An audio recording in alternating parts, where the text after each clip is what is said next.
একটি সন্তান নিলেই মিলবে ৮২ লাখ টাকা। এক প্রতিষ্ঠান তার কর্মীদের লোভনীয় একটি সুযোগ দিয়েছে। তারা একটি সন্তান নিলেই পাবেন $৭৫,০০০ বা ৮২,১২,০০০ টাকারও বেশি। আশ্চর্য এই ঘোষণা দিয়েছে দক্ষিণ কোরিয়ার একটি কোম্পানি। মূলত দেশটির অস্বাভাবিক কম জন্মহারের কারণে বাচ্চা নিতে দম্পতিদের উৎসাহ দিতেই এমন সিদ্ধান্ত নিয়েছে কোম্পানিটি। সেউল ভিত্তিক এই কনস্ট্রাকশন কোম্পানিটির নাম বোয়িং গ্রুপ। গত সোমবার এক সংবাদ বিজ্ঞপ্তিতে প্রতিষ্ঠানটি জানায়, তাদের কোনো কর্মীর একটি বাচ্চা হলেই তাকে 10 কোটি কোরিয়ান ওন বা $৭৫,০০০ দেওয়ার পরিকল্পনা করেছে তারা।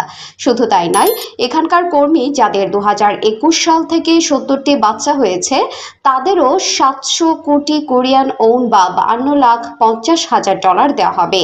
বাংলাদেশি মুদ্রায় এর পরিমাণ 57,48,00,000 টাকার বেশি। $1 সমান 109.50 টাকা।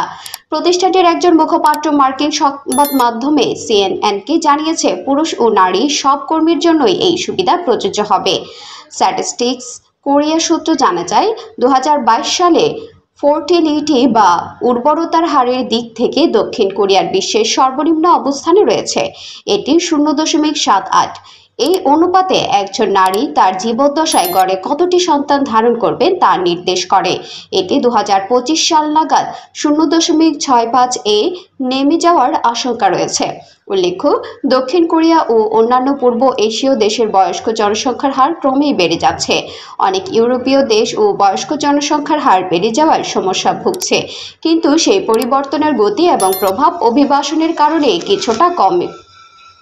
তবে দক্ষিণ কোরিয়া, জাপান ও চীনের মতো দেশগুলোর তাদের কর্মক্ষম জনসংখ্যার হ্রাস মোকাবিলায় অভিবাসনের প্রতি আগ্রহী নয়।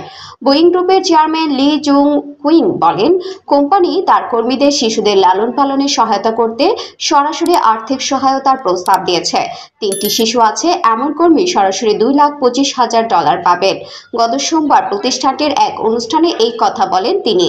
আমি আশা করি আমরা এমন একটি কোম্পানি হিসেবে পরিচিত হব যারা শিশু জন্মকে উৎসাহিত করতে অবদান রাখছে এবং দেশের ভবিষ্যৎ নিয়ে উদ্বিগ্ন, লি তার কর্মচারীদের বলেন। বোয়িং গ্রুপ 1983 সালে প্রতিষ্ঠিত হয় এবং কোম্পানির ওয়েবসাইট অনুসারে এখনো পর্যন্ত 2,70,000-এরও বেশি বাড়ি তৈরি করেছে। দক্ষিণ কোরিয়ার সরকার এবং অন্যান্য বেসরকারি সংস্থা ইতিমধ্যে মানুষকে আরও সন্তান নিতে উৎসাহিত করতে বিভিন্ন আর্থিক সুবিধা দিচ্ছে। তবে বোয়িং গ্রুপের যে সুযোগ দিচ্ছে, এর সঙ্গে সেগুলোর তুলনা চলে না। চীনেও একই ধরনের কর্মসূচি রয়েছে, কারণ টানা 2 বছর ধরে সেখানে জনসংখ্যা হ্রাস পেয়েছে।